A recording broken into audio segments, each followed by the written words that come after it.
Hi, ഇന്നലെ ഞാനിട്ട ഒരു video, അത് പ്രത്യേകിച്ച് ഇംഗ്ലണ്ടിൽ നടന്ന ഒരു സംഗതിയെ പറ്റിയാണ്. അപ്പോൾ അതിനകത്ത് വന്ന 2-3 കമൻറ്റ് എടുത്ത് വെച്ചൊന്ന് പറയണമെന്ന് തോന്നി, ജസ്റ്റ് ഒരു റെഫറൻസ്.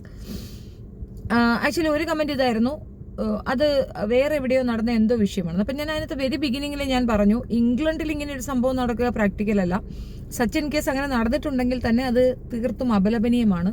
ആൻഡ് ഇതിൻ്റെ ഫാക്ട് ചെക്ക് നടക്കുന്നതേ ഉള്ളൂ. അതിനുശേഷം മാത്രമേ ഞാനിത് കൃത്യമായിട്ടൊരു വീഡിയോ ചെയ്യുകയുള്ളൂ എന്നാണ് ഞാൻ പറഞ്ഞിട്ടുണ്ടായിരുന്നത്. സാറിന് ഇന്ത്യയിലാണ് നമ്മുടെ സനാതനികൾ പശുവിൻ്റെ കാര്യങ്ങളൊക്കെ പറഞ്ഞിട്ട് നടക്കുന്നത്. അപ്പോൾ പശു ഒരു അമ്മയാണ് എന്നുള്ളൊരു കൺസേൺ ഒക്കെ കൊണ്ടുവന്നിട്ട് രാഷ്ട്രീയം കളിക്കുകയാണ് BJP സർക്കാർ ചെയ്യുന്നതെന്നാണ് ഇന്നലത്തെ എൻ്റെ സ്റ്റേറ്റ്മെൻറ്റ് ആകെ മൊത്തമുള്ള ഒരു. ഇന്നലെ അതിനകത്ത് വന്നൊരു കമൻറ്റ്, ഈ വ്യക്തി അജയ് കുമാർ KS എന്നാണെന്ന് തോന്നുന്നു, പേരെങ്ങനെയാണ്, അത് മൊത്തം വായിക്കുമ്പോൾ വേറെ എന്തൊക്കെയാണ് വായിക്കുന്നത്, പക്ഷേ എനിക്ക് അങ്ങനെയാണ് പേര് മനസ്സിലായുള്ളത്, 7895. അപ്പോൾ പുള്ളിക്കാരൻ്റെ ഒരു കമൻറ്റ്, ഒന്നല്ല രണ്ടിടത്ത് കമൻറ്റ് ഇട്ടിട്ടുണ്ട്. വളരെ നന്നായി കൊണ്ടിട്ട് നല്ല കുത്തിത്തിരിപ്പ് ഫീൽ ചെയ്തിട്ടുണ്ട്, പക്ഷെ അത് പറയാനുള്ള ധൈര്യമില്ല. പ്രത്യേകിച്ച് ഷെഫീനയുടെ ടൈമിലായിരുമ്പോൾ പച്ചത്തെറി കേൾക്കുവേ. ഷെഫീനക്ക് സാംസ്കാരിക സർട്ടിഫിക്കറ്റ് ഒന്നും വാല്യൂ ഉള്ള ആളല്ല. അപ്പോൾ അതും മനസ്സിലാക്കിക്കൊണ്ട് പുള്ളി അതിനകത്ത് വന്നിട്ടൊരു കമൻറ്റ് വളരെ ജെന്യൂൻ എന്ന് നമുക്ക് തോന്നുമെങ്കിൽ അതിനകത്തൊരു കുത്തലുണ്ട്. ആ കുത്തലിനാണ് ഇന്നത്തെ മറുപടി. Fanaticism is a extreme version of any religious sentiments. Fanaticism എന്ന് പറയുന്നത് ഏത് റിലീജിയൻ്റെ സെന്റിമെന്റ്സ് എടുത്താലും അതിൻ്റെ ഒരു എക്സ്ട്രീം ലെവൽ ആണ് എന്നാണ് പറയുന്നത്. ഫനാറ്റിസം എന്ന് പറഞ്ഞാൽ തീവ്രമായിട്ടുള്ള അത് തന്നെ. Religion is opium only. അത് ജസ്റ്റ് റിലീജിയൻസ് എന്ന് പറയുന്നത് ചെറുതൊരു ഇതാണ്, പക്ഷെ അതിൻ്റെ ഉള്ളിലേക്ക് കിടക്കുകയാണെങ്കിൽ അങ്ങനെയൊക്കെയാണ് പുള്ളി ഉദ്ദേശിച്ചതെന്ന് തോന്നുന്നു. If it's Hindutva or Islamist or Christian, അതായത് 3 വിഭാഗക്കാർ. ഞാൻ ഇന്നലെ പറഞ്ഞതിൻ്റെ മറ്റൊരു വേർഷൻ പറയുന്നത്, ഞാൻ ഇന്നലെ പറഞ്ഞത് ഇതാണ്, 3-ലായിരുന്നാലും അമിതമായ മതബോധം അതൊരു പ്രശ്നമാണ് എന്നാണ് പറഞ്ഞു വരുന്നത്. Religion and spirituality are far away each other എന്ന് വെച്ചാൽ മതവും സ്പിരിച്വാലിറ്റി എന്ന് പറയുന്നത് രണ്ടും തമ്മിൽ രണ്ടാണെന്ന്. അയ്യോ എന്തുവാ, far away each other. Those who argue in favor of any religion is dangerous. അവിടെ സിംഗറിൻ്റെ പറ്റ dangerous only including you lady എന്ന് വെച്ചാൽ ഞാൻ ഡേഞ്ചറസ് ആണെന്ന്. എന്തിനടിസ്ഥാനത്തിലാണ് അത് പറഞ്ഞതെന്ന് പറഞ്ഞു കഴിഞ്ഞാൽ ഫനാറ്റിസം ഇൻ എക്സ്ട്രീം. അപ്പോൾ എനിക്ക് ഈ ഫനാറ്റിസം ഒക്കെ വന്ന് ഞാൻ ഭയങ്കര മതബോധം കയറി മതവാദം ത്തിൽ അങ്ങ് മുഴുകി അങ്ങ് തുടിച്ച് ഞാൻ പറയുന്നു എന്നാണ് വരുത്തി തീർക്കുന്നത്. Okay, those who argue in favour of any religion is dangerous only including you lady. വളരെ മാന്യമായി ഇംഗ്ലീഷുമേ എന്നെ എടുത്തിട്ടങ്ങ് അല്ലക്കിയിരിക്കുകയാണ്. സംഘിയും ക്രിസംഗിയും താങ്കളെ പോലുള്ള ഇസ്ലാമിസ്റ്റ് എല്ലാം different sides of same box only. ഞാൻ ഇസ്ലാമിസ്റ്റാണ്. ഞാനിതെന്താ നിങ്ങളോട് പറഞ്ഞത്? നിങ്ങളെല്ലാം എൻ്റെ അടുത്ത് തട്ടമിടു പെണ്ണേ, പൊട്ടുമാറ്റു പെണ്ണേ. എൻ്റെ ഒരു മനസ്സിലാക്കലാണ്. ഇപ്പം നമ്മൾ തീവ്രമായ ഇസ്ലാമിക രീതികൾ അനുസരിച്ച് ജീവിക്കുന്ന ഒരാൾക്ക് മുടിയുടെ ഒരു തുളി പുറത്ത് കാണിക്കാൻ തോന്നത്തില്ല. കാരണം അതിനകത്ത് അങ്ങനെ പറയുന്നുണ്ട്, തല മറയ്ക്കണം എന്നുള്ളതാണ്. ഞങ്ങളെയൊക്കെ ചെറുപ്പകാലത്ത് ഈ ബാങ്ക് വിളി കേൾക്കുമ്പോൾ മാത്രമാണ് മിക്കവാറും കൊച്ചുങ്ങളൊക്കെ തലയിൽ തട്ടമിടുന്നത്, അല്ലെങ്കിൽ പിള്ളേരൊക്കെ അങ്ങനെ നടക്കും. പക്ഷേ ബാങ്ക് വിളിക്കുന്ന കേൾക്കുമ്പോൾ എല്ലാവരും ഓടിപ്പോയി തലയിൽ തട്ടമൊക്കെ ഇടുന്നതാണ്. അങ്ങനെ ഒരു ഇതായിരുന്നു എൻ്റെയൊക്കെ കുടുംബത്തിലുണ്ടായിരുന്നു. പിന്നെ തട്ട നിർബന്ധമാണ്. എൻ്റെ മൂത്ത ഇത്ത കല്യാണം കഴിച്ചുകൊണ്ട് പോയ വീട്ടിൽ അവർ പറയുന്ന ഒരു ടേമുണ്ട്. അവർ തീവ്രമായ ഇസ്ലാമിക രീതിയിലനുസരിച്ച് ജീവിക്കുന്ന മനുഷ്യരാണ്, ഓർത്തഡോക്സ് ഇസ്ലാമാണ്. അപ്പോൾ അവിടെയൊക്കെ പോയി നമ്മൾ കുറേയധികം കാര്യങ്ങൾ നമ്മുടെ വീട്ടിൽ അത്രയും സ്ട്രിക്റ്റ് അല്ലായിരുന്നു എന്നുള്ളത് വസ്തുത. അല്ലാത്ത പക്ഷം എനിക്കറിയാം ഇസ്ലാമിക രീതി അനുസരിച്ച് ജീവിക്കുന്ന മനുഷ്യർക്കൊരു സ്പെഷ്യാലിറ്റി ഉണ്ട്. അവരെ കണ്ടാൽ നമുക്ക് മനസ്സിലാവും അത് ഇസ്ലാമികപരമായ മതപരമായ ചടങ്ങുകൾ കൃത്യമായി ഫോളോ ചെയ്യുന്നവരാണ്. അത്രയും തീവ്രവാദം എൻ്റെ തലയിൽ ഇല്ല എന്നുള്ളൊരു തെളിവാണ് ഞാൻ. പിന്നെ ഞാൻ പൊട്ടു വയ്ക്കുന്നത്, അതിനെപ്പറ്റി ഞാൻ ഒരുപാട് പ്രാവശ്യം ഞാൻ വിവാഹം കഴിച്ചിരിക്കുന്ന ബംഗ്ലാദേശിൽ നിന്നാണ്, മരണപ്പെട്ടു പോയി. പക്ഷെ അവിടുത്തെ ഒരു സിസ്റ്റം അനുസരിച്ചിട്ട് പൊട്ടൊക്കെ വയ്ക്കും, ഞങ്ങൾ വയ്ക്കാറുണ്ട്. അപ്പം ഞാൻ അവിടെ നിന്നാണ് ആ ശീലം പഠിച്ചത്, എനിക്കത് ഇഷ്ടവുമാണ്. അപ്പോൾ അത് ഞാൻ കണ്ടിന്യൂ ചെയ്യുന്നു എന്നേ ഉള്ളൂ. അതിനപ്പുറം എനിക്ക് അതൊരു മതത്തിൻ്റെ ചിഹ്നമായിട്ട് തോന്നിയിട്ടില്ല. ചെറിയ വയസ്സിലേ ഞാൻ പൊട്ട് വയ്ക്കും. അപ്പോൾ അത് മതത്തിൻ്റെ ചിഹ്നമായിട്ട് എനിക്ക് തോന്നിയിട്ടില്ല, അതുകൊണ്ടാണ് ഞാനത് കണ്ടിന്യൂ ചെയ്യുന്നത്. ഇനിയിപ്പോൾ അത് വെച്ചാൽ കുഴപ്പമാണെങ്കിൽ വെക്കണില്ല, പ്രശ്നം കഴിഞ്ഞില്ലേ. അപ്പം ഞാൻ ഒരു മത തീവ്രവാദിയാണ് എന്നാണ് പുള്ളി പറഞ്ഞങ്ങോട്ട് വെക്കുന്നത്. But some of your videos are well researched, congratulations. അപ്പോൾ സംഘിയും ക്രിസംഗിയും താങ്കളെ പോലുള്ള ഇസ്ലാമിസ്റ്റ് എല്ലാം different side of same box only. But some of your videos are well researched and congratulations. ഇനിയിപ്പോൾ ഇവൻ പറയുന്ന അനുസരിച്ചിട്ട് നമുക്കൊരു പേടി വരും. ഓ ഷടാ, നമ്മളെ കൈയോടെ പൊക്കിയല്ലോ, നമ്മളുടെ ഇസ്ലാമിക വാദം എമ്മാർ കൈയോടെ പൊക്കി, പണി കിട്ടി. ഇനിയിപ്പം നമ്മൾ ഇസ്ലാമിസ്റ്റ് എന്നുള്ളത് നമ്മളെവിടെ അത് അടിച്ച് ഇങ്ങനത്തൊന്നും പറയാനില്ല. ഇതേപോലെ വേറൊരു കമൻറ്റും അവൻ ഇട്ടിട്ടുണ്ട്. ആ കമൻറ്റ് യു ആർ ട്രൂ. അതിന് കാര്യം വേറൊരാളിട്ട കമൻറ്റാണ്. ഖുർആനിൽ ഒരു മതത്തെയും അവരുടെ ദൈവവിശ്വാസത്തെയും വന്ദിക്കാനോ നിന്ദിക്കാനോ പറയുന്നില്ല. ഖുർആൻ പഠിച്ചവനല്ല അത് പറയുന്നത്.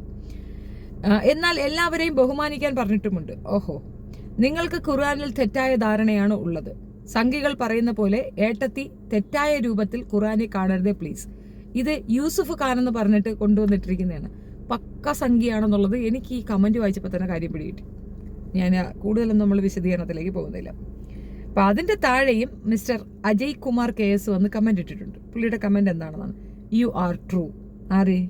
ഈ പറഞ്ഞ യൂസുഫ് ഖാൻ ശരിയാണ് പറയുന്നത്. Many Muslims show themselves that they are not different or exactly the same like Sanghis and Chrisanghis. അവർ സംഘികളെ പോലെയും ക്രിസംഗികളെ പോലെയുമാണ് ബിഹേവ് ചെയ്യുന്നത്. എന്ന് വെച്ചാൽ ഞാൻ ഒരു ഷുഡാപ്പി ആണെന്ന് വരുത്തി തീർക്കാനുള്ള കമൻസ് ആണ് ഈ നടക്കണം മുഴുക്ക. And this lady also speak sometimes just like a racist Sanghi or Chrisanghi. Point കിട്ടിയില്ലേ? If someone say an opposite opinion, this lady abuse him publicly through her own YouTube channel. ഞാൻ ആരെങ്കിലും എനിക്കെതിരെ പറഞ്ഞാൽ ഞാൻ അവരെ പബ്ലിക്കിൽ കൊണ്ടുവന്ന് അബ്യൂസ് ചെയ്യും എൻ്റെ യൂട്യൂബ് ചാനലിൽ കൂടെയാണ്. അതാണ് ഞാനിപ്പോൾ ചെയ്യുന്നത് കേട്ടോടാ.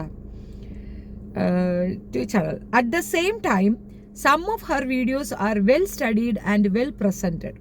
Some of her words give a feeling that she is not at all different from Sanghi Chrisanghi idiots. അപ്പം അതിൻ്റെ ചുരുക്കം ഇനിയിപ്പം നിങ്ങൾക്ക് ഇംഗ്ലീഷ് അറിയാത്തവർക്ക് വേണ്ടിയിട്ടൊരു എക്സ്പ്ലനേഷൻ തരാം. പല വീഡിയോസ് കാണുമ്പോൾ ഞാൻ ഇതിങ്ങനെ പിടിക്കുന്നതെന്ന് പറഞ്ഞാൽ എൻ്റെ കൂടെ വേറെ ആരും ഇല്ലെന്ന് കാണിക്കാൻ വേണ്ടിയിട്ടാണ്. അല്ലെങ്കിൽ എൻ്റെ കൂടെ ഇരിക്കുന്നത് 10 വയസ്സിൽ താഴ്ന്നൊരു കുഞ്ഞാണെന്ന് പറഞ്ഞിട്ട് എന്നെ പിടിക്കാൻ വരും. അതുകൊണ്ടാണ്. അപ്പോൾ ഈ ഒരു വിഷയത്തിൽ ഒരു മറുപടി കൊടുക്കണമെന്ന് തോന്നി. ജൻസുഡാപ്പി അതെനിക്ക് അങ്ങോട്ട് ഇഷ്ടപ്പെട്ടു. നിങ്ങൾക്ക് ഞാൻ ഡിഫറൻ്റ് ആണ് എന്നുള്ള ഒരു തോട്ട് ഉള്ളത് കൊണ്ടാണ് നിങ്ങൾ അതിനകത്തുനിന്ന് ഞാൻ ഡിഫറൻ്റ് അല്ല എന്ന് പറയുന്നത്. ഞാൻ ഇസ്ലാമായി ജനിച്ചവളാണ്. എൻ്റെ കുടുംബത്തിൽ എല്ലാവരും ഇസ്ലാമിയരാണ്. തീർച്ചയായിട്ടും അവർക്കൊരു പ്രോബ്ലം ഉണ്ടാകുമ്പോൾ അതെൻ്റെയും കൂടെ പ്രോബ്ലമാണെന്ന് പറഞ്ഞവളാണ് ഞാൻ. അത് ഇന്നും ഇന്നലെയല്ല. പലരും എന്നോട് ചോദിച്ചു എൻ്റെ ചാനൽ റീച്ച് ആകുന്നില്ല, എൻ്റെ ചാനലിന് അക്സെപ്റ്റൻസ് കുറവ് എന്ന് വെച്ചാൽ ഞാൻ എല്ലാവരെയും പറയുന്നു എന്നുള്ളതാണ്. നീതിബോധത്തോടു കൂടി സംസാരിക്കാൻ കഴിയുന്നവർക്ക്, പലയിടങ്ങളിലും കോംപ്രമൈസ് ചെയ്യാൻ സാധിക്കാത്തവർക്ക് ഇവിടെ അക്സെപ്റ്റൻസ് കുറയും. ആ അക്സെപ്റ്റൻസ് കുറവ് എനിക്ക് ഫീൽ ചെയ്തിട്ടുണ്ട്, എനിക്ക് കിട്ടിയിട്ടുണ്ട്. അത് ഞാൻ വളരെ സന്തോഷത്തോടു കൂടി അക്സെപ്റ്റ് ചെയ്യുന്നു. Thank you so much. എനിക്ക് അക്സെപ്റ്റൻസ് മതി. പിന്നെ ഇസ്ലാമിയരെ പറ്റി പറയുന്നത്, ഞാൻ ഇസ്ലാമിക രാജ്യത്ത് ജീവിച്ചവളാണ്. 22 വർഷത്തെ എൻ്റെ പ്രവാസം. എനിക്ക് ആ രാജ്യം എന്താണെന്ന് വ്യക്തമായിട്ട് അറിയാം. അവിടെ സ്ത്രീകൾക്ക് കൊടുക്കുന്ന പരിഗണന എന്താണെന്ന് പൂർണ്ണമായി അനുഭവിച്ചവളാണ് ഞാൻ. എന്നോട് ഇസ്ലാമിൽ സ്ത്രീകൾക്ക് പരിഗണന ഇല്ലെന്ന് പറഞ്ഞാൽ ചെവിക്കലിന് അടിയേറാൻ തോന്നും.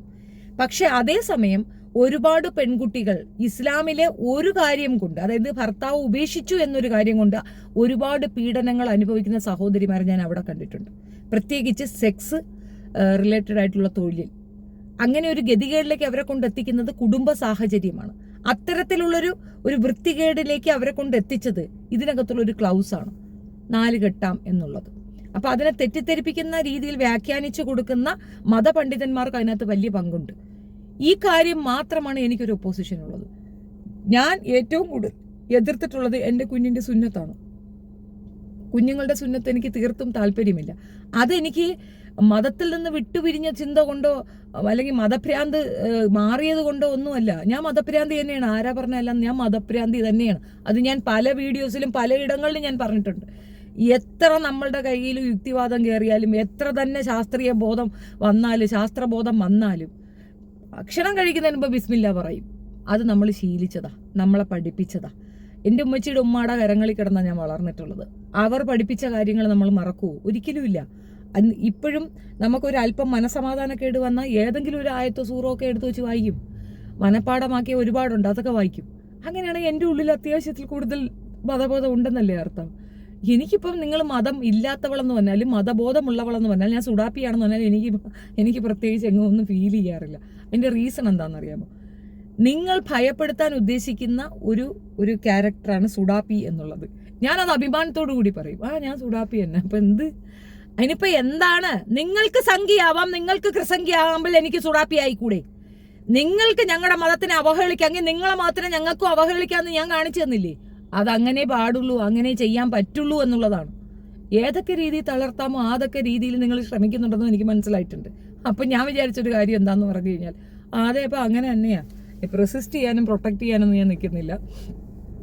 എന്നെ വെളുപ്പിക്കാനോ അല്ലെങ്കിൽ മതത്തിനെ വെളുപ്പിക്കാനോ ഞാൻ ഇന്നവരെ ശ്രമിച്ചിട്ടില്ല. നിങ്ങൾ എന്ത് പറയണോ അതെ ഞാൻ അത് തന്നെയാണെന്നല്ലാതെ മാറ്റി പറയാൻ ഞാൻ ഇതുവരെയും വന്നിട്ടില്ല, വരാൻ ഉദ്ദേശിക്കുന്നുമില്ല. മനസ്സിലായില്ലേ? നിങ്ങൾ പറയും ഞാൻ 4 കെട്ടിയിരുന്നു, ഞാൻ 40 കെട്ടിയിട്ടുണ്ട്, അത് എൻ്റെ സൗകര്യം. ഒരാളെ കൊണ്ടുവന്ന് നിർത്തി കംപ്ലൈൻറ്റ് ചെയ്താൽ ഞാൻ തോറ്റു.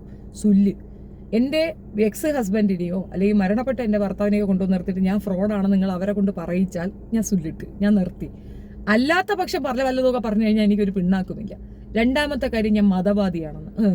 ഞാൻ ആരെങ്കിലും ഇസ്ലാമിലേക്ക് ക്ഷണിച്ചതായിട്ട് ഒരു എവിഡൻസ് കൊണ്ടുവയ്ക്കാമോ? നിങ്ങൾ ഒരിക്കൽ ഇസ്ലാമിൽ കയറിയാൽ നിങ്ങൾ ഇനി കഴുത്ത് മുറിഞ്ഞാലും നിങ്ങൾ ഇസ്ലാം വിട്ടു പോകത്തില്ല. അത്രയും ബെനിഫിറ്റ് ഉള്ളൊരു മതമാണത്. അതെനിക്ക് ബോധ്യമുള്ളത് കൊണ്ട് തന്നെയാണ് എന്ത് ശാസ്ത്രബോധം നമ്മുടെ തലയിൽ ഇഞ്ചെക്ട് ചെയ്താലും മതം വിടുമെന്ന് ചോദിക്കുമ്പോൾ പറ്റില്ല എന്ന് പറയുന്നത്. പറ്റൂല, മതം വിടാൻ താല്പര്യമില്ല. അത് അതിനകത്തുള്ള ഓരോ വ്യക്തികൾക്കും അറിയാം. അവഹേളിക്കുകയും ഇകഴ്ത്തുകയും പോക്കൃത്തരം പറയുകയും ഒക്കെ ചെയ്യുമ്പോൾ ഭയന്ന് പിന്മാറുന്ന ഒരു വിഭാഗം ജനത ഉണ്ട്. ആ കൂട്ടത്തിൽ ഷെഫീനായ കൂട്ടുണ്ട, നടക്കുന്ന കേസല്ല. മതവിശ്വാസങ്ങൾക്കെതിരെ സംസാരിച്ച ഒരു സമയത്ത് ഞാൻ ഏറ്റവും കൂടുതൽ അവഹേളിക്കപ്പെട്ടതും ഇസ്ലാം മതവിഭാഗത്തിൽ നിന്നായിരുന്നു. ഞാൻ എപ്പോഴെങ്കിലും അതും പരാതിയും പറഞ്ഞു നിങ്ങൾ കണ്ടിട്ടുണ്ടോ? പറയില്ല. കാരണം അത് അവരുടെ റൈറ്റ്സ് ആണ്, അവരുടെ സഹോദരിയാണ് ഞാൻ. എന്നിലെ തെറ്റ് ചൂണ്ടിക്കാണിക്കുക എന്നുള്ളത് എൻ്റെ സഹോദരങ്ങളുടെ ഉത്തരവാദിത്തമാണ്. ആ തെറ്റ് എന്താണെന്ന് അവരെനിക്ക് മനസ്സിലാക്കി തരുന്ന ദിവസം, എനിക്കത് മനസ്സിലാകുന്ന ദിവസം ഞാൻ ആ തെറ്റ് തിരുത്തും. തെറ്റിനെ തെറ്റ് എന്ന് പറയാനും നമ്മൾ അത് തീർച്ചയായിട്ടും ഞാൻ ചെയ്തത് തെറ്റാണ്, എന്നോട് ക്ഷമിക്കണം എന്ന് പറയാനുമുള്ള മാനസിക വലിപ്പമാണ് ഇസ്ലാം മതം നമുക്ക് പഠിപ്പിച്ചിരുന്നത്. അതറിയാത്തവൻ ഇതുപോലത്തെ ചൊറി വർത്താനം എന്ന് പറയും. പിന്നെ സംഘികളെ പോലെയും ക്രിസംഘികളെ പോലെയാണോ? ഇസ്ലാമിയരാരെങ്കിലും മറ്റു മതവിഭാഗക്കാരെ തല്ലാനും കൊല്ലാനും പറഞ്ഞാടാ? എവിടെയാടാ നീ കണ്ടത്? എവിടെയാടാ പറഞ്ഞത്? എവിടെ ഉണ്ട്? ഇന്ന് ഏറ്റവും കൂടുതൽ സോഷ്യൽ മീഡിയയിൽ ഇസ്ലാമിനെ അവഹേളിക്കുന്നവനിക്കാണ് മാർക്കറ്റ്, അവനിക്കാണ് വാല്യൂ, അവനെയാണ് തൂക്കി തലയെ കൊണ്ട് നടക്കുന്നത്. എന്തൊരു പ്രിവിലേജ് ആണെന്ന് അറിയാമോ? എത്ര വേദികൾ കിട്ടും. അവരെ സപ്പോർട്ട് പറഞ്ഞു കഴിഞ്ഞാൽ കേസുകൾ ഇഷ്ടം പോലെ വരും. അപമാനം, അവഹേളനം, പുച്ഛത്തോടുകൂടി നോട്ടം, മദ്രസ പൊട്ടത്തി എന്നുള്ളൊരു ടേം, ഇതൊക്കെയാണ് നമുക്ക് കിട്ടുന്ന ഇനം. എന്നിട്ട് ഉറച്ചു നിൽക്കുന്ന എന്തുകൊണ്ടാണ്? അവരെൻ്റെ വംശത്തിലുള്ളവരാ, എൻ്റെ ആൾക്കാരാ. അവരെ സംരക്ഷിക്കുക, അവർക്ക് വേണ്ടത് പറഞ്ഞു കൊടുക്കുക എന്നുള്ള എൻ്റെ ഉത്തരവാദിത്വം. ചില സമയങ്ങളിൽ നമ്മൾ നിൽക്കുന്നപ്പോൾ അത് അവർക്ക് ബോധമില്ലാഞ്ഞിട്ടോ അല്ലെങ്കിൽ അവരെ കൊണ്ട് ആ ശക്തി ഇല്ലാഞ്ഞിട്ടോ അല്ല. നമുക്കെപ്പോഴും ഇപ്പം തകർന്നിരിക്കുന്ന ഒരു സ്ത്രീ അല്ലെങ്കിൽ ഒരു പുരുഷനാകട്ടെ, അവനെ കൊണ്ട് നീ ഇങ്ങനെ ഇരിക്കരുത്, നീ ഇങ്ങനെ അല്ല എന്ന് പറയുന്നവരല്ല വാല്യൂ ഉള്ളവർ. അതായത് ഇസ്ലാം വിഭാഗത്തിനോട് ഞാൻ പറയുന്നത് കൊണ്ട് ഞാൻ വാല്യൂ ഉള്ളവളെന്നല്ല എൻ്റെ അർത്ഥം. അവരിൽ ഉള്ളിലുള്ള ആ ഒരു ബോധം, അവരിൽ ഉള്ളിലുള്ള ഒരു ശക്തി, അവരുടെ ആ ഒരു വിശ്വാസം, അതിനെ ഞാൻ ഉണർത്തിക്കൊണ്ടുവരുന്നതാണ്. നമ്മളെ കൊണ്ട് പൊരുതാൻ സാധിക്കും, നമുക്ക് കഴിയും എന്നാണ് ഞാൻ അവർക്ക് പറഞ്ഞു കൊടുക്കുന്നത്. നീ അതിൽ എന്നെ സുഡാപ്പിയാക്കിയാൽ അഭിമാനത്തോടു കൂടി ഞാൻ പറയും അതെ ഞാനൊരു സുഡാപ്പിയാണ്. ഇപ്പം എന്താ കുഴപ്പം? എൻ്റെ മതക്കാരെയോ എൻ്റെ വിശ്വാസത്തിലുള്ള മനുഷ്യരെയോ സംരക്ഷിക്കാനോ അല്ലെങ്കിൽ അവർക്ക് വേണ്ടി 4 വർത്തമാനം പറയാനോ എനിക്ക് സാധിക്കുന്നുണ്ടെങ്കിൽ അതിൽ ഞാൻ അഭിമാനിക്കുന്നു എന്നാ ഞാൻ പറഞ്ഞതിൻ്റെ അർത്ഥം. നീ എന്താ മുസംഗിയോ? നീ ആക്കിക്കോടാ, നീ എന്താ ചാക്കിക്കോ, എനിക്കൊരു പിണ്ണാകുമില്ല. മനസ്സിലായോ? തുടർന്നും ഇതുപോലുള്ള കാര്യങ്ങൾ സംസാരിക്കുക തന്നെ ചെയ്യും.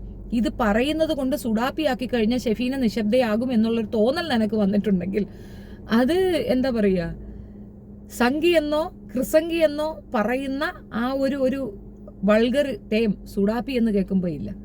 അതായത് അതിജീവനത്തിന് വേണ്ടി പൊരുതുന്ന മനുഷ്യരാണ് അവരെ നിങ്ങൾ സുഡാപ്പി എന്ന് വിളിച്ചാൽ അഭിമാനത്തോടു കൂടി പറയണം അതെ ഞാൻ സുഡാപ്പിയാണ്, അതിജീവനമാണ് എൻ്റെ ലക്ഷ്യം, എനിക്ക് ജീവിക്കണം, എനിക്ക് സ്വസ്ഥമായി ജീവിക്കണം, എനിക്കും എൻ്റെ വിഭാഗക്കാർക്കും സ്വസ്ഥത വേണം, ഞങ്ങളെ ആക്രമിക്കുന്ന ഒരു വിഭാഗത്തിനെതിരെ ഞങ്ങൾ തിരിഞ്ഞു നിൽക്കും, ഞങ്ങളെ കൊണ്ടത് ചെയ്യിക്കരുത്.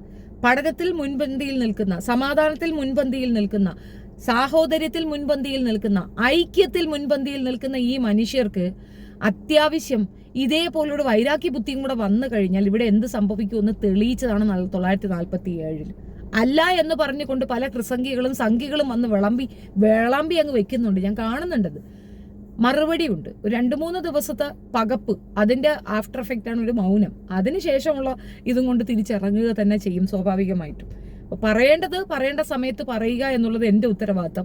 അവർക്കത് എത്രത്തോളം മനസ്സിലാകുന്നുണ്ടെന്ന് ഉള്ളതിൻ്റെ തിരിച്ചറിവ് അവർക്ക് കിട്ടുന്നുള്ളതിനുള്ള ഒരു മാറ്റം അവർക്കിടയിലുള്ളവരുടെ സംസാരത്തിൽ നിന്ന് എനിക്ക് വ്യക്തമാകുന്നുണ്ട്. അത് നിങ്ങളെ അലസോരപ്പെടുത്തുന്നത് കൊണ്ടാണ് എൻ്റെ ശബ്ദം എന്നെ നിശബ്ദയാക്കാനും എന്നെ ഒതുക്കാനും ഇല്ലാതാക്കാനും നിങ്ങൾ ശ്രമിക്കുന്നതെന്നുള്ളത് തെളിവാണ്. ഞാൻ പറയുന്നത് കൃത്യമായ കാര്യമാണ്. അത് എത്തേണ്ടവരിൽ കൃത്യമായി എത്തുന്നുണ്ട് എന്നുള്ളത്. അപ്പോൾ ഇത് കൊണ്ടുവന്നിട്ട് നീ ഫെനാറ്റിസം എന്നതിനപ്പുറം നിന്റെ ഉള്ളിലുള്ളത് നല്ല ഫാസ്റ്റ് ക്ലാസ് വർഗീയത മാത്രമല്ല, നീ ഒരു നല്ല നക്സലാണ്, നല്ലൊരു തീവ്രവാദിയാണ് നീ. അത് നിന്റെ ഓരോ കമന്റിലുമുണ്ട്. അപ്പൊ നീ നിന്റെ ഈ തോന്നിവാസ കമന്റ് കൊണ്ടുവന്ന് ഇംഗ്ലീഷിൽ എഴുതി വെച്ചാ എനിക്ക് ഇംഗ്ലീഷിൽ മറുപടി പറയാൻ അറിയത്തില്ല, ഞാൻ മലയാളത്തിൽ മറുപടി പറയും. അത് കുറെ കൂടെ കൂറ ഭാഷയെ ഞാൻ പറയും. വൺസ് മോർ ഇതുപോലുള്ള തോന്നിവാസം നീ എൻ്റെ ടൈം ലൈനിൽ എവിടെയെങ്കിലും കൊണ്ടുവന്ന് തുപ്പി വെച്ചാ മോനെ, തന്തയ്ക്കും തള്ളയ്ക്കും മുത്തിക്കും നിന്റെ പർദാത പരന്നതാതയുണ്ടല്ലോ, അതിനെ വരെ ഞാൻ തെറി വിളിക്കും. അതിനകത്ത് തർക്കമില്ല. ഞാൻ നേരത്തെ പറഞ്ഞതുപോലെ തന്നെ എനിക്ക് ആരുടെയും സർട്ടിഫിക്കറ്റ് വേണ്ട. ഇനിയും ആർക്കെങ്കിലും എന്നെ സുഡാപ്പി ആക്കണമെന്നാണ് ആഗ്രഹമെന്നുള്ളവരടുത്ത് ഞാൻ പറയുന്നു, അതെ ഷെഫീന സുഡാപ്പിയാണ്.